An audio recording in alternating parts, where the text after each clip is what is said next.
I think people feel it in their gut because they feel it in their standard of life and their quality of living. They're working hard, they're making more money, but life is less enjoyable. In other words, the quality of life and standard of living that's being provided for by Social Security is absolutely collapsing.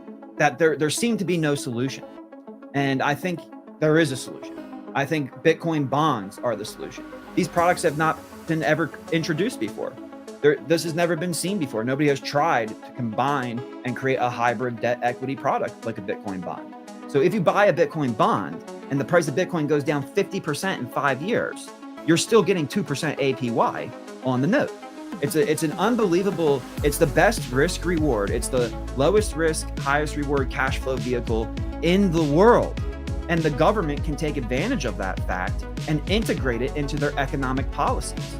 We are in year 15 and Bitcoin is already a store of value. We are in year 15 and Bitcoin is already being integrated into Wall Street with institutions stacking. This is unbelievable. The rate and pace of adoption of Bitcoin is even outpacing that of the internet. You're missing out on a generational wealth transfer opportunity. This doesn't happen but every couple of thousand years. And now that we finally discovered money, it probably won't happen again.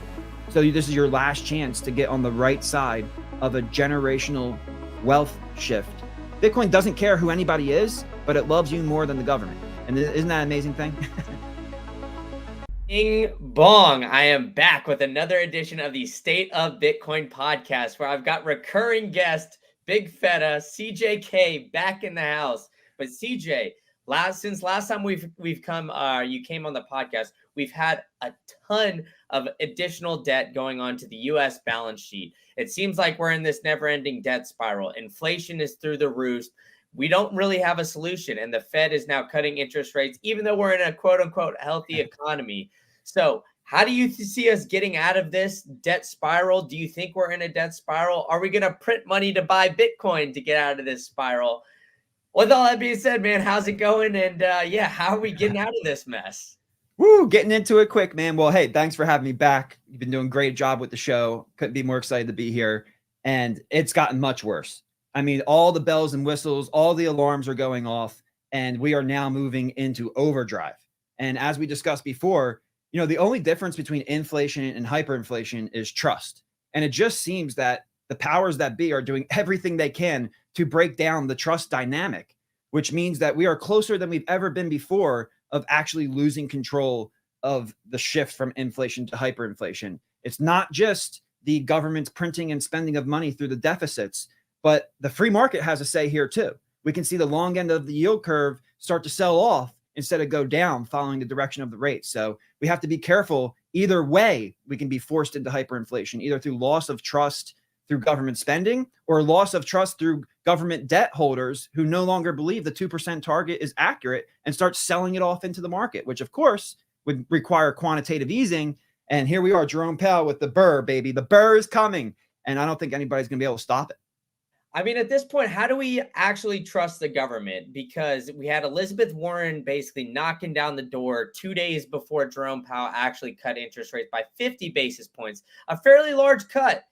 And she was calling for a 75 basis point cut or even more. So how are we even going to trust them when they're telling us that, this inflation target, like you said, is 2%.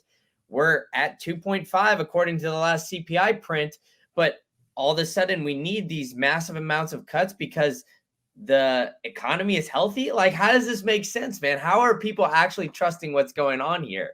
Yeah, it's amazing to know that the trust has lasted this long, because everything that you just said, I think people feel it in their gut because they feel it in their standard of life and their quality of living. They're working hard, they're making more money, but life is less enjoyable. And that is, you don't need any headline CPI. You don't need the government to tell you to not trust your own lying eyes about how life is and what way the things are trending. But the reality is that, I think they should have cut interest rates by 300 or 400 basis points, because the economy has just gone through the most aggressive demand destruction campaign in the history of finance. So nobody should be surprised. Back in March of 2022, and even before that, Jerome Powell and the officials were signaling to us, we want to slow down the economy.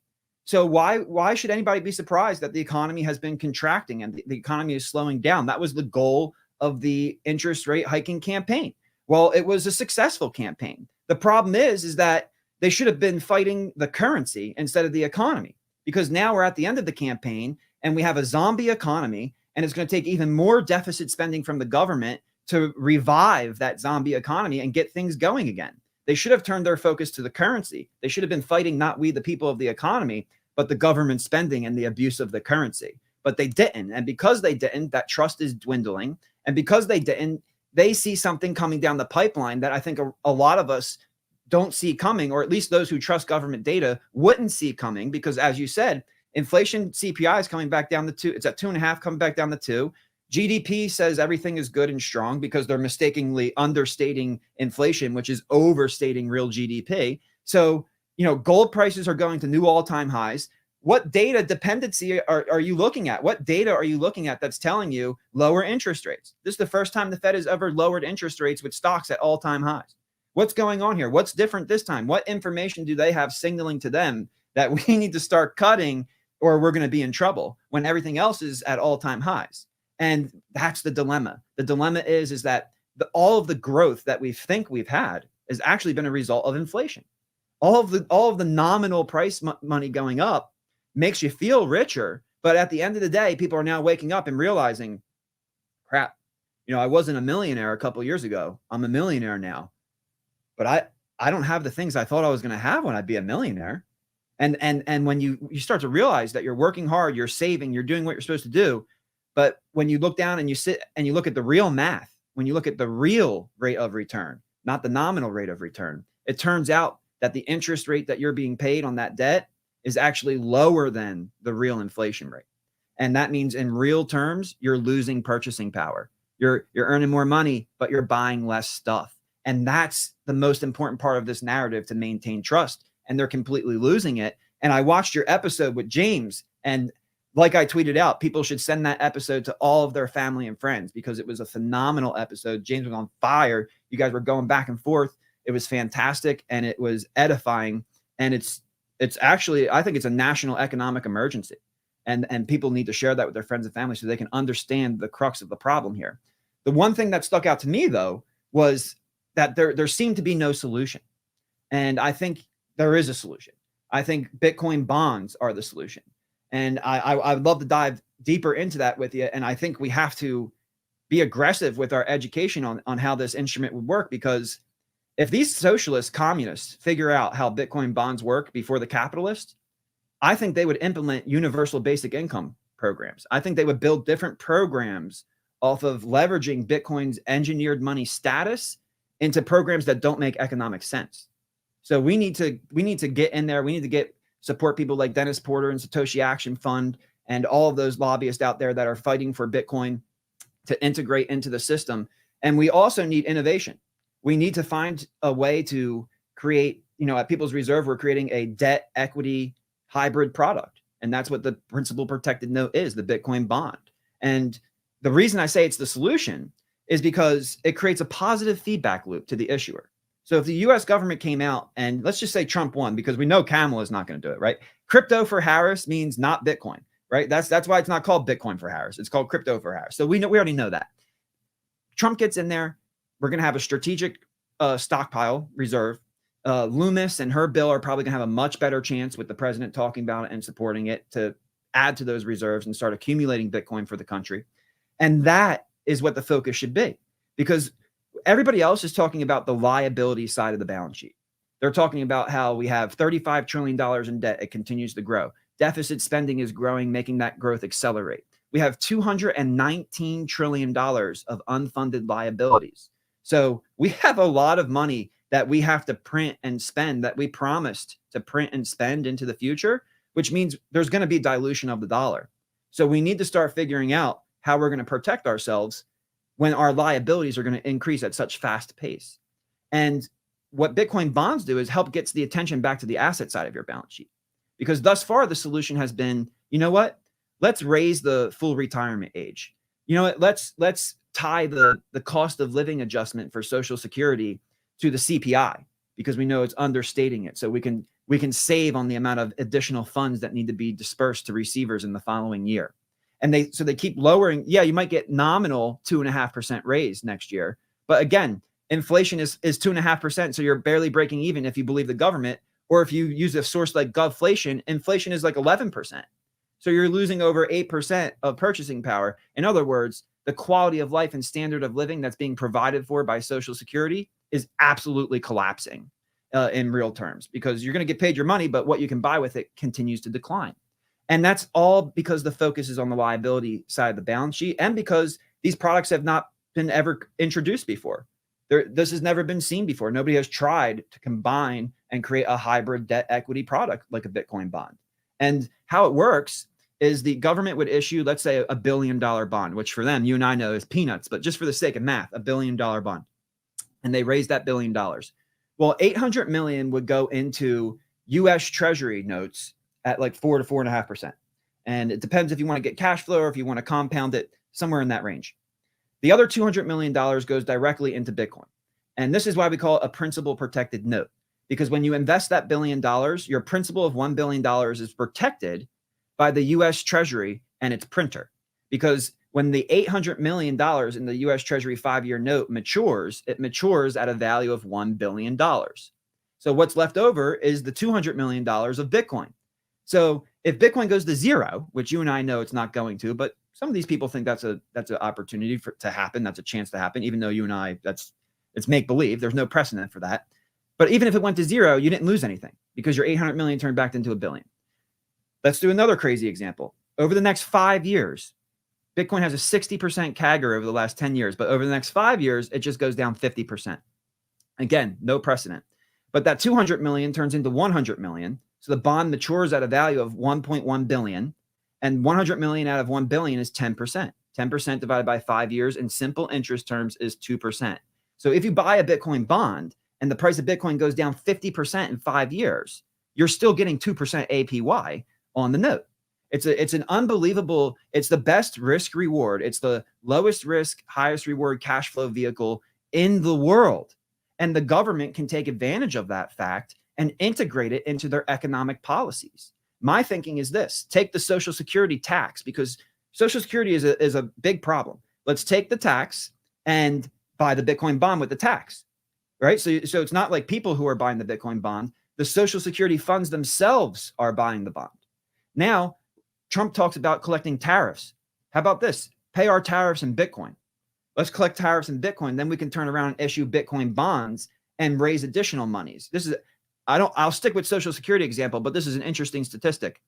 The United States collected $80 billion in tariffs. And if you portion it out monthly and then you issue a Bitcoin bond on the back of those payments in Bitcoin, you could raise another $500 billion throughout the year. And that's just with our tariffs now. If Trump increased those tariffs and found a way to optimize that system, you could make up the entire deficit with the issuance of Bitcoin bonds. So that's really exciting. But when it comes to Social Security and liabilities and assets and the American balance sheet, what's so important is that if Bitcoin does what you and I think it's going to do, right? Because if it doesn't do what we think it's going to do, they still have principal protection.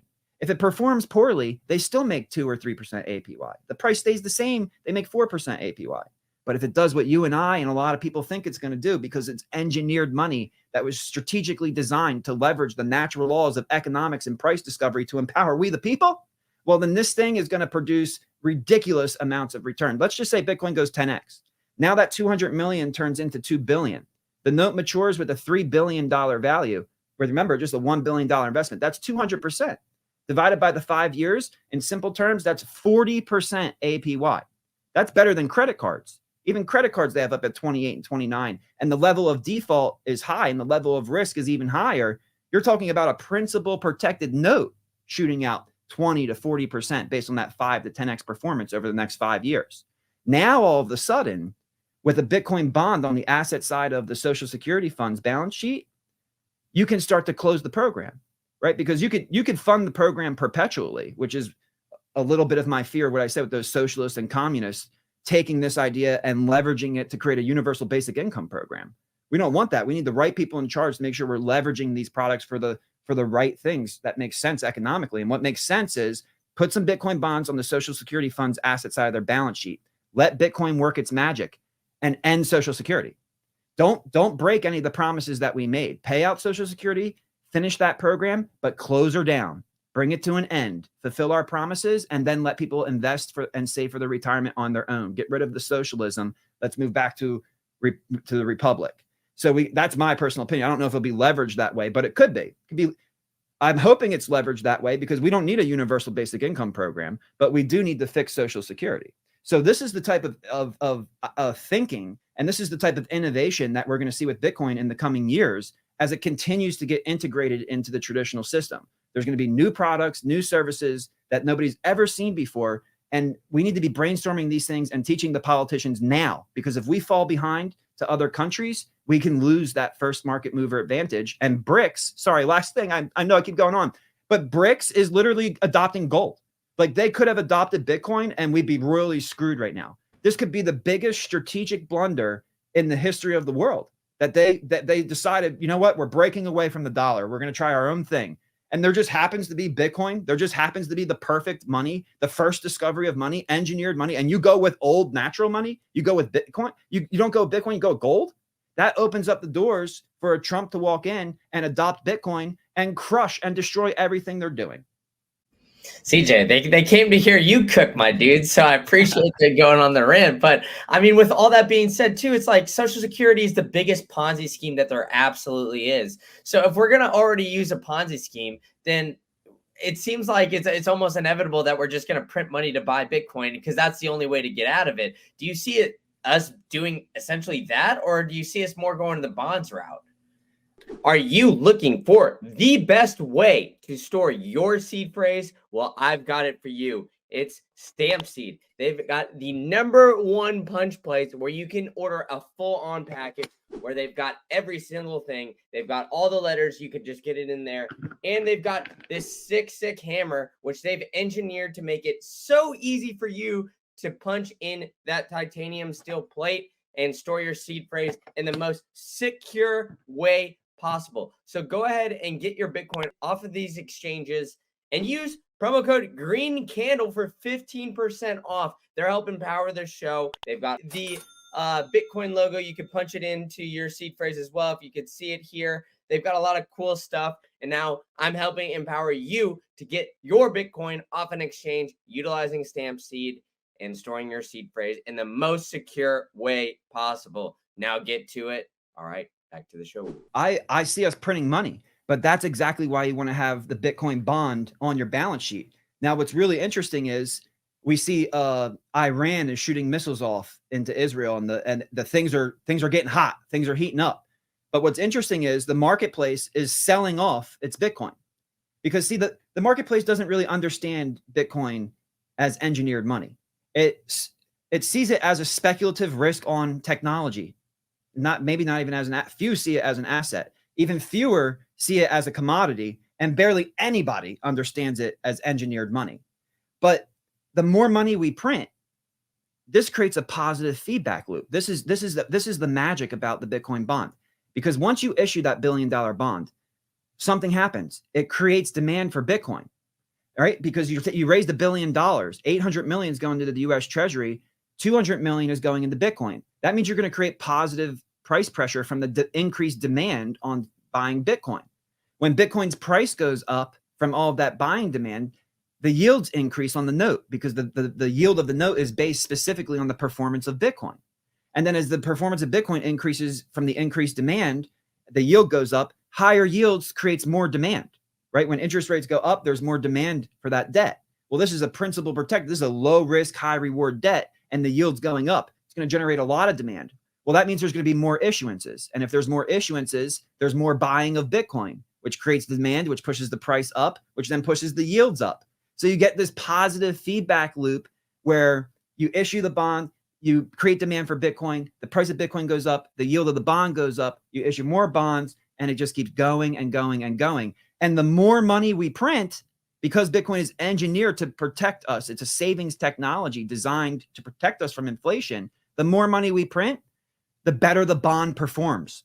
So all of a sudden, our biggest enemy, inflation, our biggest fear, having to increase deficit spending, actually increases the overall value of our balance sheet, because we're holding Bitcoin bonds on it. So you could see a country that is almost $300 trillion in debt all of a sudden have net positive equity because we made the right strategic choices in integrating Bitcoin into our system and into our economic policies. All right, so then that's the way out then, right? I mean, it seems like it's a no-brainer. Just keep the Bitcoin that we've seized on the balance sheet, buy some more, maybe even print a little bit because we're going to print some more, and use that for government spending to buy a Bitcoin. It seems easy. Why the resistance? Why are they just starting to come around? Do you think it's a lack of education? Like where is the disconnect right now with the government? And on the flip side of things, is the government or maybe just people in general just delusional? Is that why we still have the trust in the government? And I mean, you look at the US debt clock now, CJ. I mean, I'm getting dizzy just watching that number continue to tick up. So, I mean, if I could just go to a website and look at that, why isn't everybody else seeing this? And why is it only Bitcoiners that are seemingly awake to this? Yeah, and that is the million, billion, trillion-dollar question, because that answers the question. You know, in my study of fiat currencies, they try to tell you in the textbooks that 50% inflation per month is hyperinflation. But when you go back to all these different times and all these different economies and cultures, there is no mathematical point where inflation turned into hyperinflation. It's the one thing that is true across all time and space and economies and cultures is that when trust was lost, they moved from inflation to hyperinflation. And that's where we are right now. This is just a sign that people are still trusting the system. We haven't passed that threshold. We haven't lost that trust. But the continued abuse of the printer is what's going to be the final straw, because people will see their quality of life and standard of living go down. So yeah, I think it's an educational component. The other thing is that Bitcoin is only in year 15. You know, for those who study financial history, like yourself and myself and others in this little niche market that we have, people don't realize how long it took to go from giant, big old yapstones and seashells and, you know, from a barter system and to evolve naturally into where we are today in modern finance. That process took thousands of years. We are in year 15 and Bitcoin is already a store of value. We are in year 15 and Bitcoin is already being integrated into Wall Street with institutions stacking. This is unbelievable. The rate and pace of adoption of Bitcoin is even outpacing that of the internet. So I think that it's a trust component, it's an educational component, and it's just a component of like new technology, right? There's this famous quote, I forget exactly how it goes, but it's like new technology is just like magic. Like the regular folk of the day will see new technology and they'll think that it's magic because they're like, what? You know, so you sit down with some of these people and especially at the higher levels, and they're not thinking about these things. They don't really care about these things. They just want to make sure that their purchasing power is protected into the future and that their 10, 15, 20, 50-year plan is on track. And inflation has done that for them because they don't understand the difference between the inflationary nominal gain and the real gain until they try to build that factory, until they're in year 10 and they say, wait a second, I was supposed to build like 3 factories. Now you're telling me I can only build 1? What the hell happened? Who messed up?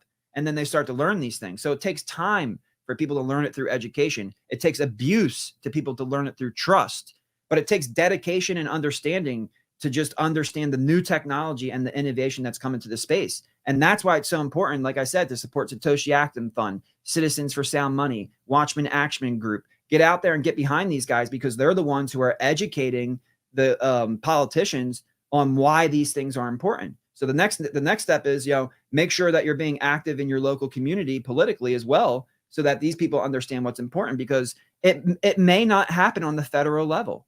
People need to understand that the federal government isn't the solution to all of our problems. In fact, a lot of our problems are created by them. So you need to turn to the more local ideology. And when you do that, when you can teach these local governments about a product like this, I think that's the future for Bitcoin for mainstream adoption. Because what you're going to have is, look at some of the disasters that are happening today. I mean, it's really sad. I'm on the west coast of Florida. We just got crushed with Hurricane Helene. Thank God we made it out safe, but there's billions of dollars of damage. Moody's just came out and said there's upwards of $50 billion of damage here in Florida alone. Now let's look at North Carolina. Those storms went up there. The dam broke. There's all that flooding, loss of life. hundreds of billions of dollars between Florida and the Carolinas and what happened of damage. Well, at the same time, the federal government is sending billions of dollars overseas. They're sending money to everybody except us. It's unbelievable. And it seems like they're counting everybody's vote except us too. It's just crazy. They're like I said, they're doing everything they can to abuse this trust. So I hope that helps people start to wake up. But on the local level, we need to understand that we need to support our governments and support our politicians on the local level, just like they did after the Articles of Confederation, where the states had the most power and there was not a federal entity in government. So, I'm with Thomas Jefferson. I'm with those guys. I think, the states need to have that power, and we need a smaller, super decentralized federal government, not an overbearing federal government that can spend $2, $3, $4 trillion more than it collects in taxes every year for whatever reason it desires. That's what creates kleptocracy, a fight for the purse. So you look at all these things and you say, where's the money going to those people in Florida? Where is the money going to those people in North Carolina? Why are we not helping our own people? And we need to turn to the local level and educate them on the power of a product like Bitcoin bonds. Because what happens is the state or a municipality can start to have an insurance program for itself, right? Because if something happens like this, two things happen. Number one, the insurance companies get crushed. And we'll dive into that model because I think Bitcoin bonds is going to optimize that business model. But then the states get crushed too. Because look, DeSantis sent up a bunch of our air assets up to North Carolina. Thank God somebody took leadership. Biden's on the beach. Kamala's trying to steal the election. And the governor of Florida had to step up and send assets to help these people. It's very sad, but it's kind of a preview of how it should be. The governors around these states should be stepping up all over the country to help come and support our fellow Americans who live in these distressed areas, to support them. But how are we doing that? How are we doing that when we don't have the monies to do it? Because we send all the federal tax. Florida has no income tax.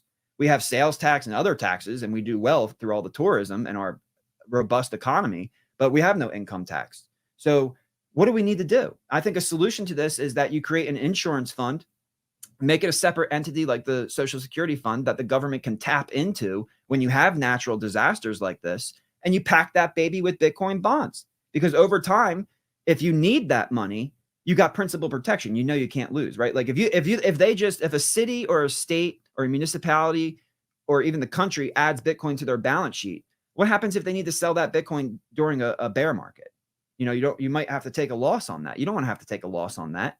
But if you have access or exposure to Bitcoin through a principal protected note Bitcoin bond, it's at par value. It matures at par. So in secondary market, you're going to get a price based on the performance of Bitcoin because that's what produces the yield. So you can tap into that liquidity anytime you need it. Remember, in March of 2022, the banks ran into this very problem. They took all of the customer deposits and they bought U.S. Treasury notes and bonds. They were forced out the yield curve because the bill was paying 0 to 0.25. That was the target range. You can't do anything but 0 to 0.25. So they were forced out to buy the notes and the bond to get the yield to profit for being the custodians of the people's deposits. Well, then when the Fed started raising the interest rates, all the depositors said, hey, I'm not going to keep my money at the bank where I'm getting 0.25% or even less. I'm going to move it over to the money market fund where I can get 3, 4, even 5%. And when the customer came to the bank and said, hey, I want to withdraw my money and move it over to the money market fund, the bank said, oh, shit.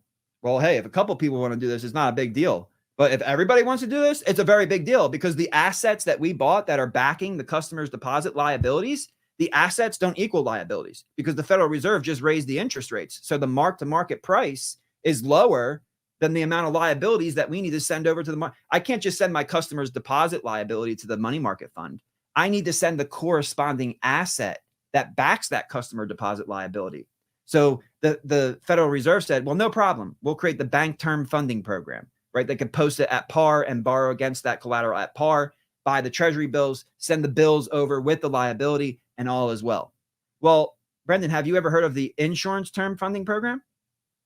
I have not. That's time. Yeah, because it doesn't exist because they don't care. So the insurance companies, when they have a natural disaster taking place, guess what? They took everybody's premium and they bought cash equivalents, U.S. Treasury debt. And because the interest rate was 0 to 0.25, they were forced out the yield curve. They were forced to take the risk of these longer maturation timeframes in order to get a yield on their treasury. And the idea is, look, we collect the premiums, we put it into the treasury. The amount of claims against the treasury is going to be less than we collect in premiums, and what's left over, we make profit. Well, we have a problem because the collateral that they bought, the cash equivalent that they bought with all the premiums, same thing that happened to banks happened to them. Interest rates went up. The mark to market value of the assets backing the liabilities, backing the claims that are being made against the treasury from these natural disasters, they can't go to the Fed and post it at par and borrow against it at par. They have to sell it at a loss. They have to sell it at a loss. And that's why insurance prices have been going through the roof. Car insurance, home insurance, life insurance, health insurance, doesn't matter what type of insurance. If it's insurance, the price is up at least 20%, sometimes upwards of 40% just over the last few years. Well, why? And this is at a time when we're like trying to figure stuff out, trying to be innovative, trying to integrate, trying to maintain our leadership position in the world. And we have the insurance industry, which is 11%, roughly 11% of GDP, running into a big problem that the banks run into, but there's no insurance term funding program. Well, we got a solution. Bitcoin fixes this, because when you have a Bitcoin bond as an insurance company, you can get into the secondary market and get your liquidity at any time, because again, it'll be based on the performance of Bitcoin, because that's the yield on the note. So you'll be able to tap into that liquidity. But most importantly, you're not growing at a negative rate, because when the insurance company has to pay a claim, they might price a premium. But 1 year later, if you go by Gulflation, the cost to fix that claim is 10% higher. So that person might have paid a $5,000 insurance premium to insure their house on the beach. The hurricane comes. Now they need $100,000 worth of work done. Well, you're not, as an insurance company, you're just not net negative 95,000. You don't have to pay out the 95,000. You have to sell your treasury collateral. You might have to sell $120,000 of par value treasury, and you're only going to get the 95,000 because the rates went up. So you're locking in a loss in order to pay out that claim. So it's a double whammy. You get the claim coming in and you're locking in the loss from the underlying collateral. We can optimize the insurance business model, and we can create insurance programs for states and municipalities who can't depend on the federal government to send them money, which make sense, right? Send it everywhere else, print it and send it everywhere else, but not to us. We can create these programs in order to protect and empower we the people. And that's Bitcoin. Bitcoin doesn't care who anybody is, but it loves you more than the government. And isn't that an amazing thing? That's all fair to say, though, CJ. But I mean, I think, we're missing a little something here with the insurance stuff. I think, obviously we had a natural disaster, come hit, but we also had a major hurricane hit last year in Florida. So, I mean, with all that, the way that insurance is basically pricing out is insurance always is hoping for no natural disaster, and they're always trying to get out of paying, right? So I don't know, from a personal experience, I'm not really a huge fan of insurance and how it really works, because it seems like you have to have it, right? But they always try to screw you. So do you think that this would make, I guess, insurance in a sense a little bit more ethical, a little bit more willing to help pay out in these natural disasters? Or, is human greed still going to prevail in, I guess, a more Bitcoinized world? Well, I think this is the difference. This is a perfect example, because I agree with everything you just said, and it's spot on. And it perfectly highlights the difference between a fiat mindset and a Bitcoin mindset. In the fiat world, companies will come and they will extract value from you. Now, what's really amazing is that these insurance companies are making record profits. Now, CJ, you just said they were losing money. Yeah, but for the last couple of years, they've been taking those premiums and they've been earning 5% on them, not 0.25%. So they are there to extract value from you. The price, when they're making record profits, that means they're charging too high of premiums. Even when we see these disasters coming out, like you said, with the hurricane last year here in Florida and other things that happened all over. So they are there in the fiat mindset to extract value. A Bitcoin insurance company comes in with a Bitcoin mindset, which is saying, we're not here to extract value from you, because in a Bitcoin world, that's not going to work long term. You're not going to be able to maintain market share when you're screwing people over and extracting value from them. We're here to deliver value for you. And here's how we're going to do that. Instead of holding cash equivalents in our treasury, we're going to hold Bitcoin bonds.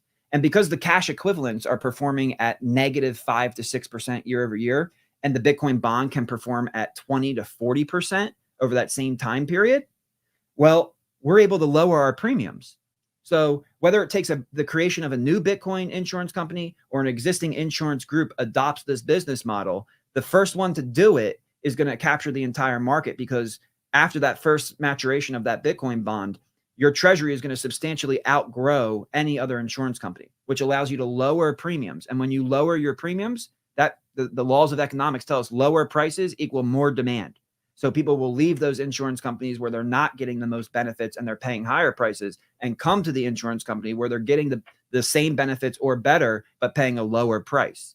So this is just an example, along with the states and municipalities being able to adopt a product like a Bitcoin bond, which is powered by Bitcoin, engineered money, the most pristine form of collateral in the world, in order to change the dynamics of the marketplace, in order to deliver value to we the people rather than extract it.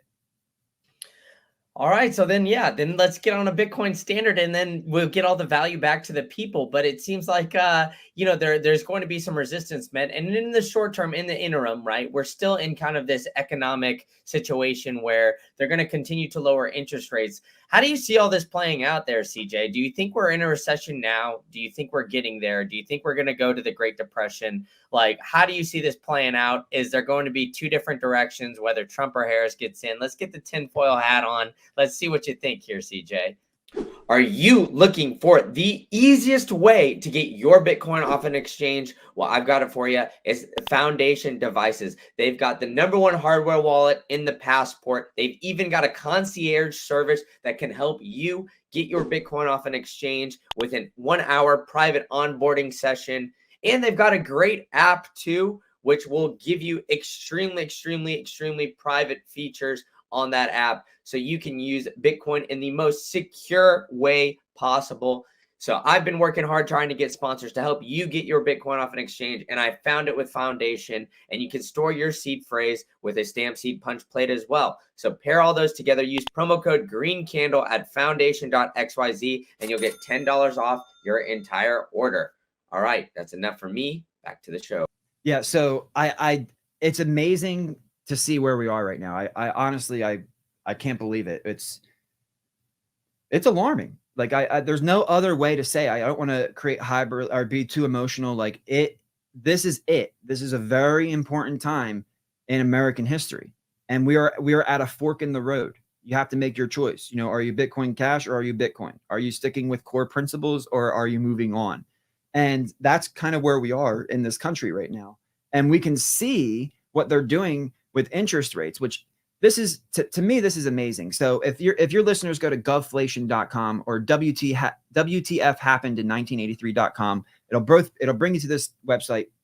And what you'll see is that when you use the 1982 CPI, which in my opinion is one of the most accurate CPI equations that the government ever used, that equation is the equation that was being used in 1983.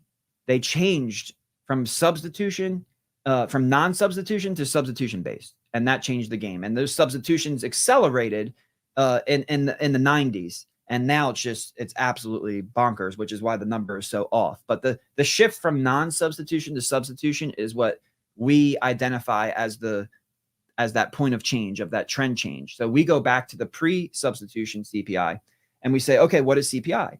And today it's almost 11%. So when you take that 11% and you look at what they're doing with interest rates, that's going to make interest rates more negative. When interest rates go more negative, people are going to be forced out the risk curve. So the $6 or $7 trillion that's sitting on the sidelines, very soon, it's still in the money market fund right now, getting over 4%. But once you start getting below that 3.5% mark, now the risk reward is different, because the S&P 500 is what, 6 or 7% over the last 10 years. So now you're talking about less than half the type of yield and sitting in the S&P 500, or even a blue chip that pays dividends, so you can get the price appreciation with the cash flow.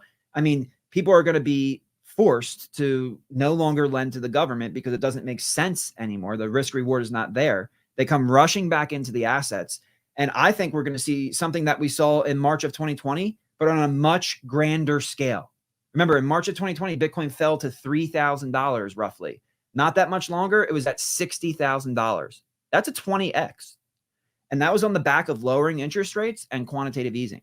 Well, we are already lowering interest rates. And because of where the economy is right now, again, if you look on Govflation and you look at GDP, which then takes the real CPI, the close to 11%, and subtracts the real rate of inflation from nominal GDP to get real GDP. Because if you don't do that, if you understate inflation, you're letting those price increases that you're not attributing to inflation, you're mistakenly accounting for that as economic growth.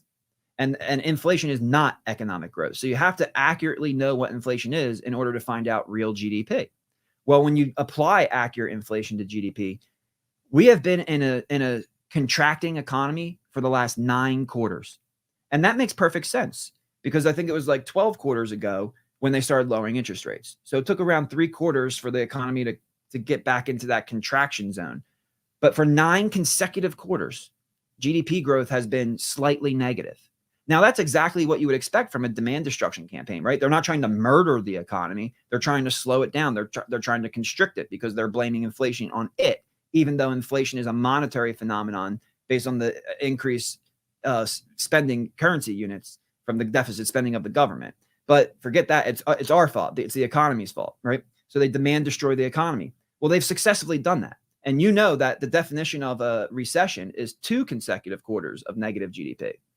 Well, many people don't know what the definition of a depression is because a recession is the 2 consecutive quarters, but a depression is 12 consecutive quarters. Well, we are 9 consecutive quarters with negative GDP, slightly negative GDP. And what's happening is if we have 3 more quarters of slightly negative GDP, we will meet the textbook definition of depression. Now, a lot of your listeners are probably like, depression, what does he mean? But something different is happening this time. Like, I know that's the saying, like, this time is different. No, but this time really is different because you have a lot of smart people, even people like Warren Buffett, who are calling for a crash. And they're right, but they're just wrong about the direction of the crash because it's not the prices that are going to crash. They could temporarily crash like we saw during COVID, right? Bitcoin went down to 3, but then it went to 60. So we could have a temporary liquidity crisis. But the result of this is that prices are going to crash up, not down. And that's what makes it worse than the Great Depression. When we had the Great Depression, we had deflation. And like I was telling you about the insurance premiums, when prices come down, demand increases. So that's the natural part of the business cycle. You have this destructive process where prices deflate and come down. But as they come down, more and more people can participate in the economy and you get a natural rebound level because eventually prices come low enough where people can start to participate again. We're not going to get that this time, which makes it worse than the Great Depression because prices are going to continue to go up. Your standard of living and quality of life are not going to go up. There's not going to be deflation in order to increase your quality of life and standard of living. Prices are going to still go up and your quality of life and standard of living is still going to go down. That's what makes this crisis worse than the Great Depression. There is no break. There is no mercy. It's up only, except for that temporary liquidity crisis where you don't even have time to think about what's going on because of all the narratives and headlines. So we are heading towards that. And I love Lynn Alden's comment. Nothing stops this train. Like nothing stops that train. It's coming. But we can integrate Bitcoin into our economic policies, into our system to help slow down the train. And even that, to take advantage of the movement of the train, right? When you think about hydroelectric mining for Bitcoin, what are they taking advantage of? What creates the energy? The movement of the water. So they leverage the movement of the water to create energy for them. We can leverage the movement of the inflation train to create asset equity value for us. And that's what we need to do. Take our focus off the liability side of the balance sheet, educate these people who are in power to make these decisions, and get the focus on the asset side of the balance sheet. Because the decisions they're making right now are only going to accelerate our move into what I would say we are in an inflationary recession. We have been in an inflationary recession for 9 consecutive quarters. We are on the brink of hyperinflationary depression. And if people still trust, then it will just be an inflationary depression. But prices are going to go up faster than people anticipate, just like insurance prices have, just like all cost of living has gone up way higher than what the CPI headline is. And if they don't change these things, then and they don't integrate Bitcoin, then I do think we are reaching the end of the road where you can't kick the can anymore because people don't trust you. And that's my greatest fear because I'm an American. And I think that the death of the dollar would introduce a lot of risk into my life and into the quality of life and standard of living for everybody that lives in the United States. And that's my biggest fear with this election. This is not good for trust either. You're seeing the DOJ sue states to keep unregistered illegal voters on the voting cards. So you're where's the trust in that?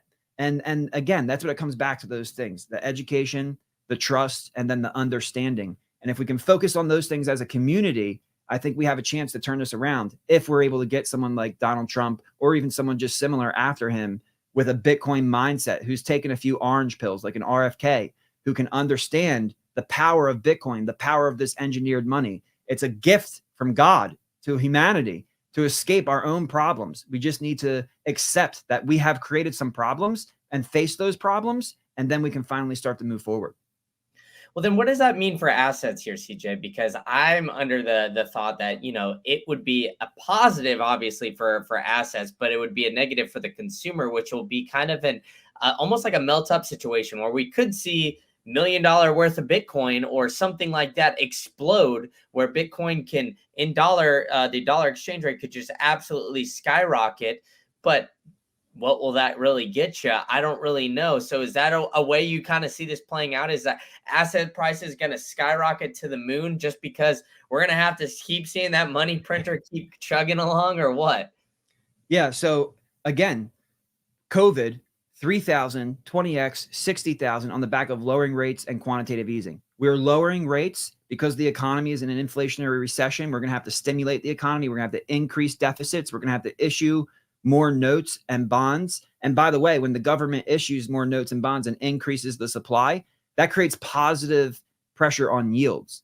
So at the same time that the government has to issue all of this new debt, which creates positive yield pressure, the Federal Reserve is trying to lower interest rates, which means they're going to need quantitative easing. They're going to need the Federal Open Market Committee to step in and start buying some of this debt in order to help suppress those interest rates, because they want the interest rates lower, not higher. The market is kind of going against them a little bit, which is signaling that there's probably some wake up here going on.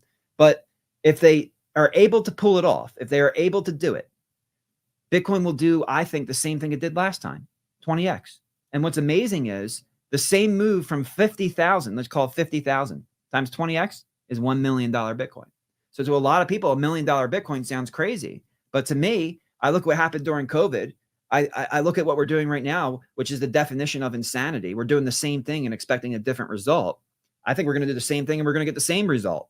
And Bitcoin is going to be at $1 million. And a lot of people are going to be surprised by that. But relative to other assets, I think Bitcoin performance is going to outperform. And that's part of its engineered design, right? Because absolute digital scarcity. You can create new homes. You can make anything else in this world. You can make it. You can't make any Bitcoin. So Bitcoin is going to be the fastest horse in the race, and therefore everything is going to zero against Bitcoin. That is literally what we're watching with our own eyes right now. And in my opinion, because of where we are in global macro, the sooner you get in, the better. And if you get in and it goes down, you just buy more. It doesn't matter. It's your savings account, right? I talked to some people talking about the educational factor. They say, "Do you think I should invest in Bitcoin?" I say, "No." They say, "No.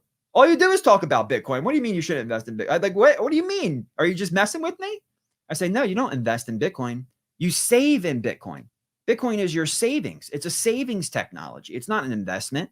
When you were saving your dollars, did you take those dollars and invest them in stocks, or did you put them in a savings account for a rainy day? It's savings, and your savings allocation starts at 100%.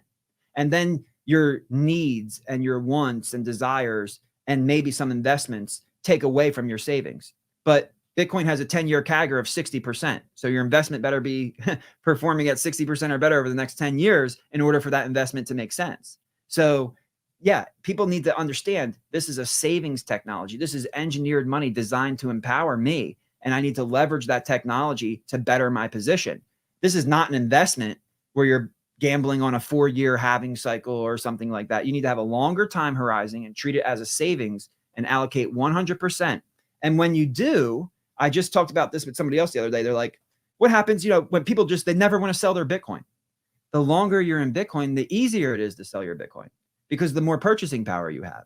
So when I first started in Bitcoin, I didn't want to sell any of it. I couldn't sell any of it because then I wouldn't have any, right? But now going on 11 years later, hey, if I want to take the family on a vacation, if I want to do this, if I want to start a bit, well, I don't think anybody should sell their Bitcoin. If you need liquidity, like if you need to tap into your savings and it's just, you absolutely need it because it's an emergency, just borrow against it. Because number one, you avoid taxes. And number two, you don't have to sell your Bitcoin, because the most dumb thing you can do is sell your Bitcoin. You never want to sell your Bitcoin no matter what.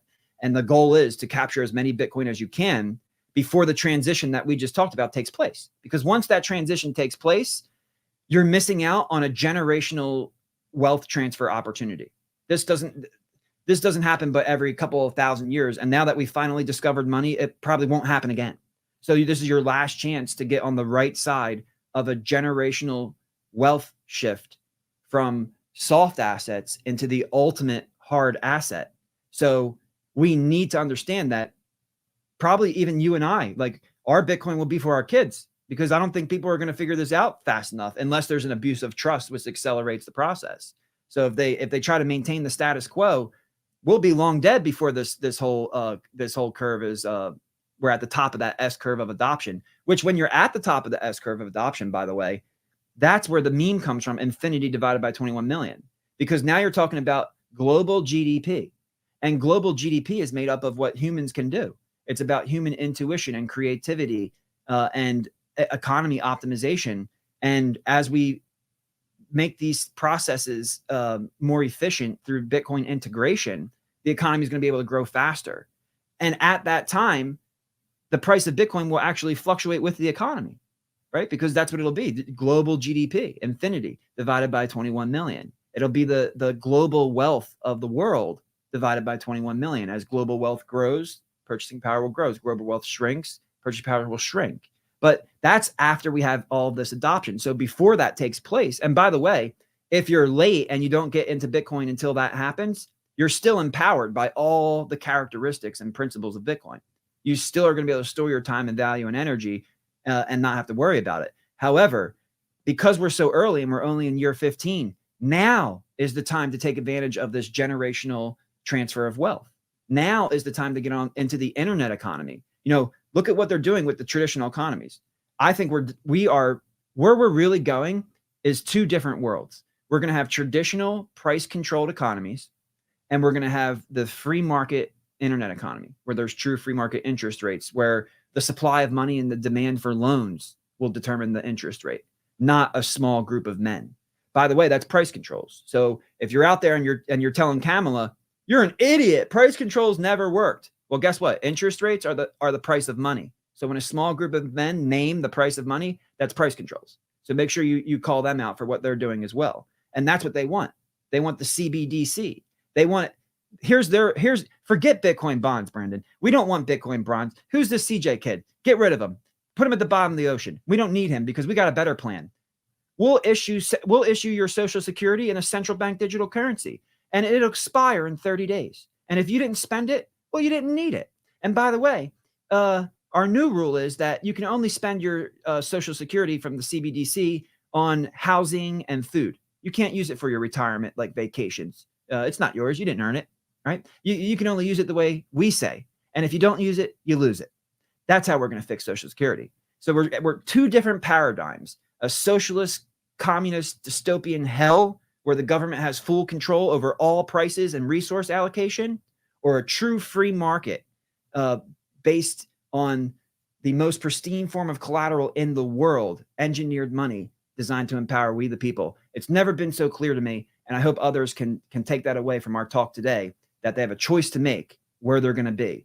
And I think the best thing to do is to get into the internet economy, let the power of the free market in the internet economy enrich you, and as needed, pull it back over to the traditional economy to live your life.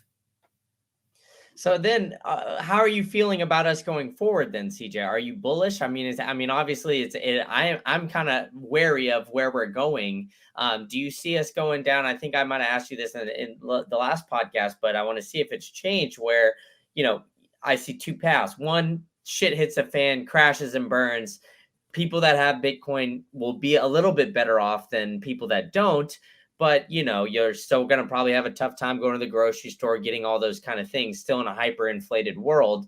or the other side of things where we get a little bit of a delay into the hyper Bitcoinized world, and it's a slower transition, and everybody can slowly kind of opt in as things start to get worse and worse. But shit isn't hitting the fan tomorrow, you know? So Right. which way do you see us going? So I have two comments on this, and I love this question because I think the most important thing that Trump said at the Bitcoin 2024 conference, which I don't hear anybody talking about, it's all about the strategic stockpile reserve. This doesn't come up often. He said that he would expand the dominance of the dollar through stablecoin issuance. So that's amazing, because right now Bitcoin is right where gold was, right? Gold became a store of value, and once people understood that it was a store of value, they wanted to use it as a medium of exchange because that's what they were saving in. So you want to spend what you save. But there was a problem: monetary velocity, the pace at which the gold could change hands, because you had to weigh it, you had to shave it, you had to check if it was legitimate. And the economy itself was limited by the pace at which the money could change hands. So they needed an L2 technology. And the L2 technology was bank deposits, right? Checks written against the gold or debt notes written against the gold. And the demand for this L2 technology was so high, and the abuse of the system from the government was so bad, that Nixon actually had to remove the gold from the paper because there was so much more paper than there was gold. Right now, part of that is because they spent it when they didn't have it, but part of that is that the credit market was expanding because there's demand for this currency that allows me to exchange money in a super fast and convenient way, and an increased monetary velocity.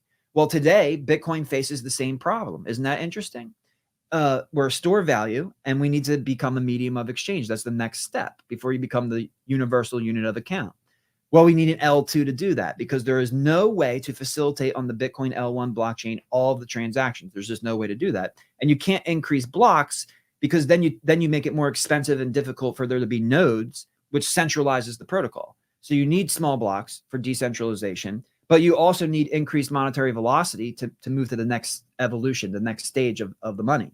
Well, we have Lightning, which is awesome. We have Liquid, which is great. We have the Stacks SBTC, which I'm a fan of and think is going to be highly effective. But I'm also a free market capitalist. I think there should be multiple solutions to this problem.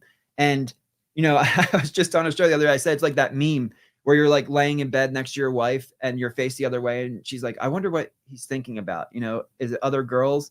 Well, I'm saying there, I'm like laying in bed. I'm like, is the dollar really the best L2 for Bitcoin? You know, just like, what the hell is going on here? But really, when you borrow dollars against your Bitcoin, you can spend your dollars anywhere in the world.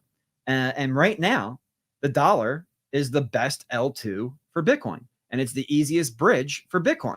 And we see what's happening with Tether. They made more money than BlackRock, right? So something's working here. And I think as we go into the future, Trump could expand the dominance of the dollar with stablecoins, as he said, but that's just a currency. In order to successfully expand the dominance of the dollar and create demand for those dollars, it needs to be accomplishing a task. It needs to be there for a purpose. And the purpose is to increase the monetary velocity of Bitcoin, because it's Bitcoin that's going to be on the asset side of the balance sheet, and it's the circulating stablecoins that are going to be on the liability side of the balance sheet. And that's going to lead us to this world where maybe the dollar is around, you know, if Trump gets in, and if his team, because last time he got in, the swamp was not drained. I love you, Donald. I'm voting for you, but you didn't drain the swamp last time. So if you get in this time, you better realize those people who came for your life, it's time to drain the swamp, bud. It's time to drain the swamp. And I'm praying for you, and I'm voting for you, and I'm supporting you. And shoot, even if you need a Bitcoin guy, you let me know, because it looks like some of those World Liberty guys might not understand the full picture. You just let me know, and I'll be there for you. I'm ready for you. I'm here to help. I'm here to make America great again. I'm here to recapitalize the republic with this technology. But we got to make it happen, and we got to be proactive, and we got to do it now, because if the rest of the world figures this out and takes action before we do, we're going to lose any advantage that we could have. So that's the first part. I think that if we make the right decisions, the dollar can be around a lot longer than people are anticipating. And then when you look at the demand on stable coins right now, the dollar, some people say it's the Swiss franc, but the dollar is pretty much the cleanest shirt in the dirty laundry, right? So if we were to do this and to expand the dominance of the dollar and put Bitcoin bonds on the asset side of our balance sheet, that's going to increase the demand for dollars. People are going to leave all these other fiat currencies that aren't backed by anything, or that are backed by gold but require trust, right? Zimbabwe backed their currency with gold. They just devalued it 40% against the dollar that quick. Only a couple of years ago, they backed it with gold. They're already devaluing.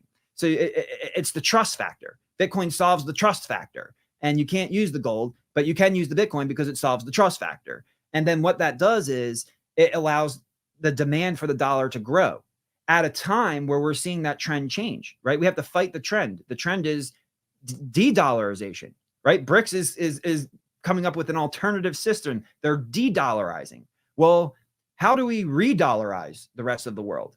This is a problem that we can solve, and that puts the United States in a position to be making important decisions as we go into the future and as we try to accomplish the goals of an Elon Musk, of Bitcoin mining with the energy and security grid.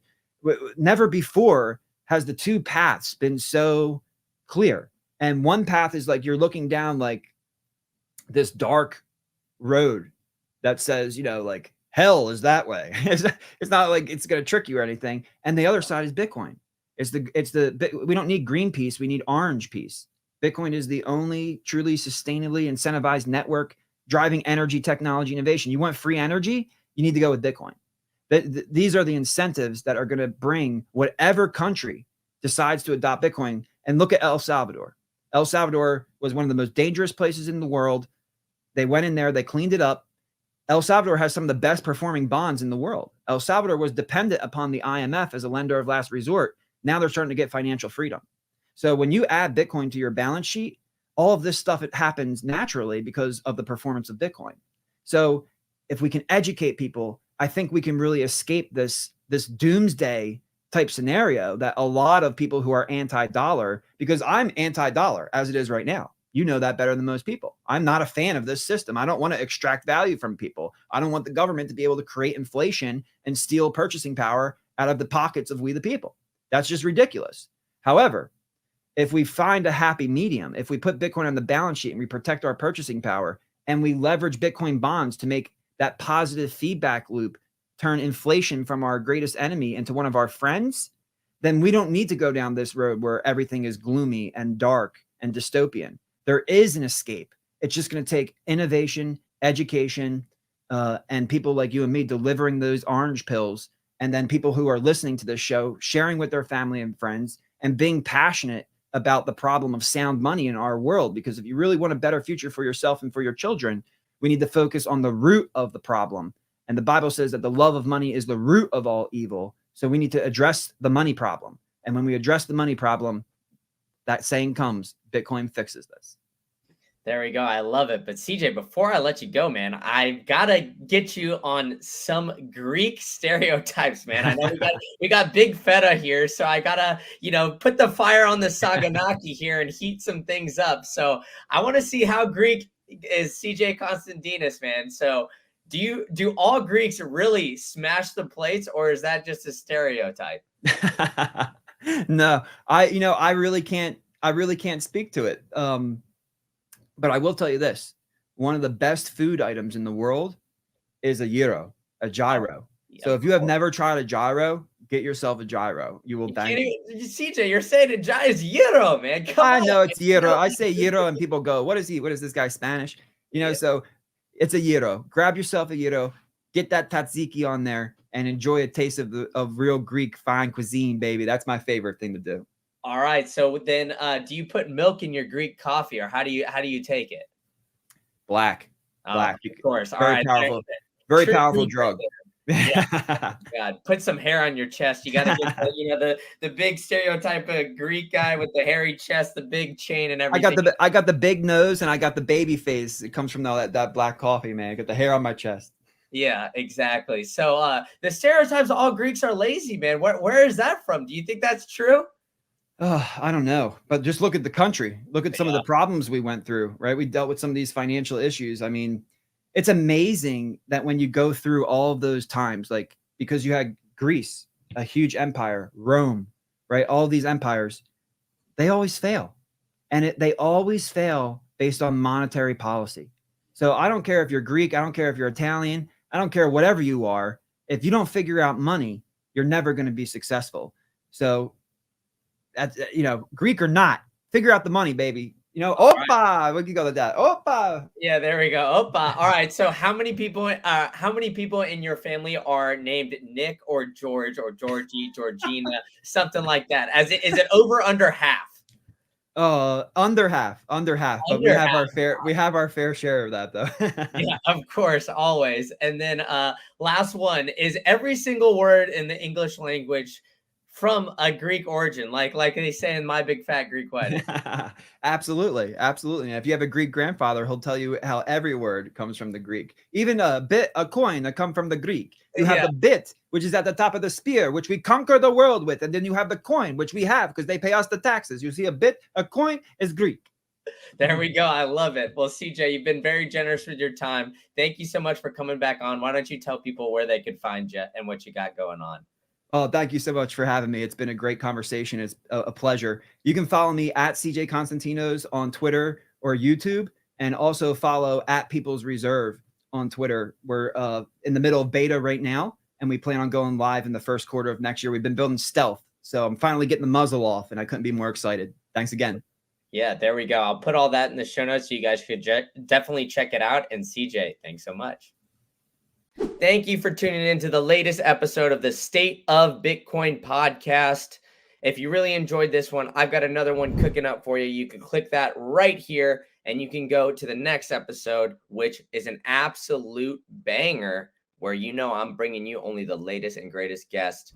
Or if you're looking for more macro related content, you could check out my other channel, Macro Insights Pod. I got it linked for you right here. So where I'm bringing you more about stocks, real estate, traditional finance stuff. So go ahead and check that out. And if you enjoyed this podcast, go ahead and hit that like, hit that subscribe button, and tell a friend to tell a friend. All right, enough from me. I'll see you at the next one.